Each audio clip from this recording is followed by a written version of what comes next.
Sejam muito bem-vindos a mais uma análise. Olha, tem um paradoxo estatístico simplesmente fascinante acontecendo agora mesmo na corrida presidencial brasileira. O cenário para 2026 já está fervendo, mas não nos palanques que a gente está acostumado a ver, não. Uma dinâmica totalmente nova de ruptura está ganhando uma força absurda nas redes sociais, e isso levanta algumas questões bem profundas sobre como o poder político é construído e desafiado hoje em dia, focando especialmente no papel do MBL e na figura de Renan Santos. Dá uma olhada nesse contraste, é muito curioso. De um lado, a gente tem o Renan Santos, recém-lançado pelo Partido Missão. Nas pesquisas gerais, ele quase não pontua, ali estacionado na margem de 2 a 3%.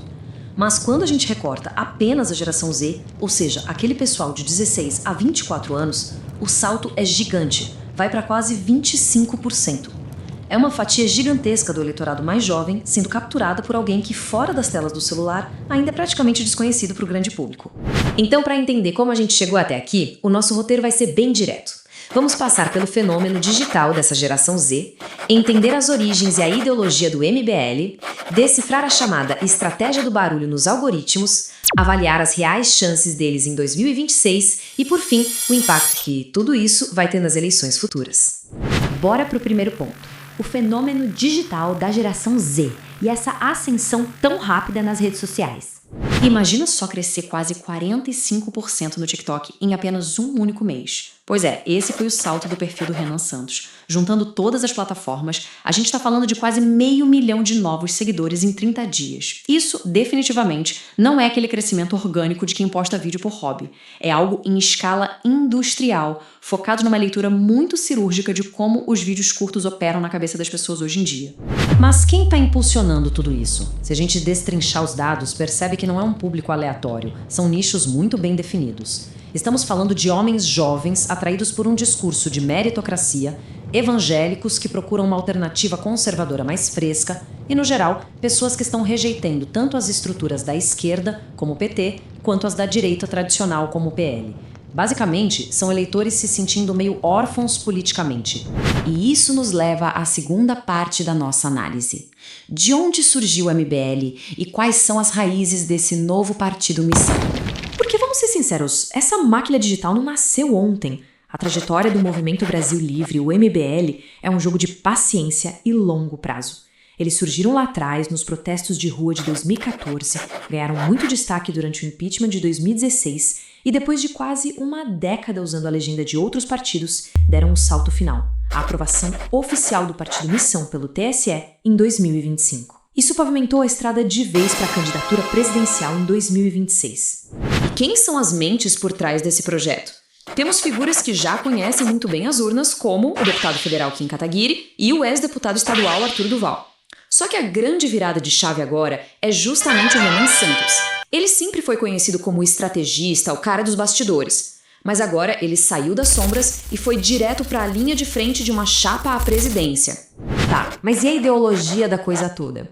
Eles se autodenominam uma direita pragmática. E o que isso significa na prática? É uma postura totalmente antissistema. Eles fazem uma oposição duríssima ao PT e ao governo Lula, mas batem de frente com a mesma força contra o bolsonarismo. Além disso, embora tenham nascido do libertarianismo econômico, recentemente eles vêm demonstrando uma pegada mais focada no eleitor, misturando um Estado menor com alguns projetos de urbanização e desenvolvimento. É um meio termo muito específico. Certo, avançando para o terceiro ponto, o algoritmo e a estratégia do barulho. Afinal, como você faz campanha sem aquela máquina política tradicional por trás? A resposta mágica atende pelo nome de tática do barulho. Sem fundo eleitoral gigante ou horas de TV, a saída deles é alimentar o algoritmo da internet com o que ele mais adora: conflito e engajamento rápido. O passo 1 é provocar os políticos famosos para chamar atenção. O 2 é disparar milhares de cortes curtos e polêmicos de podcasts pelas redes. E o 3, lançar ideias tão controversas que você não consegue parar de discutir sobre elas. Tipo a ideia de transformar o Rio de Janeiro numa cidade-estado separada. Genial do ponto de vista do marketing, não acha?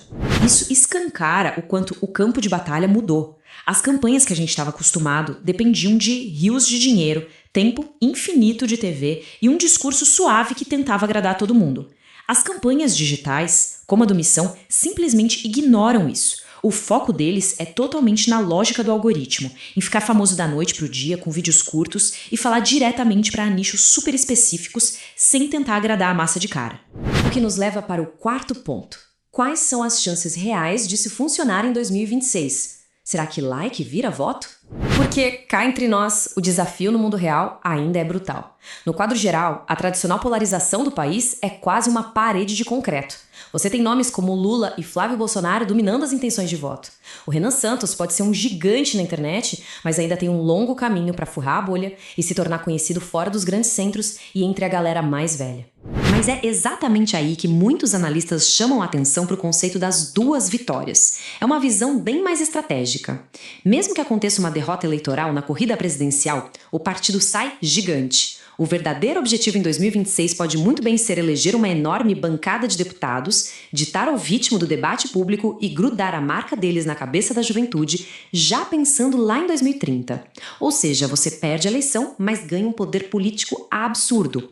Finalmente, o quinto ponto, o impacto de toda essa movimentação nas eleições futuras e como isso está redefinindo o cenário da direita no Brasil. Mesmo antes de qualquer votação, a simples presença dessa terceira via digital causa uma dor de cabeça enorme para os conservadores mais tradicionais. Como o MBL captura muito daquele eleitorado jovem da direita, eles funcionam como uma força que fragmenta os votos, na prática tiram votos de quem votaria no PL naturalmente. Isso já impõe um teto super perigoso para qualquer oposição logo de largada. E para jogar mais lenha na fogueira, a gente tem os fatores externos, né? Escândalos políticos recentes, como o caso Master, podem facilmente acordar aquele eleitor anticorrupção que estava meio adormecido desde o fim da Lava Jato. Para esse tipo de eleitor, que está exausto do sistema, o discurso afiado de um cara novo, sem ligação com a velha guarda da política, é um prato cheio. Para amarrar tudo o que a gente viu hoje, o crescimento orgânico e intenso nas redes já provou que pode dar muito trabalho para os gigantes de sempre. A pergunta que fica para 2026 não é só sobre quem vai levar a faixa, mas como o jogo todo mudou. O futuro das nossas eleições vai continuar nas mãos daquelas velhas máquinas partidárias milionárias ou vai cair no colo desses disruptores digitais que já hackearam o algoritmo? Pensa nisso. Um abraço e até a próxima análise. Se inscreva no canal VNCE!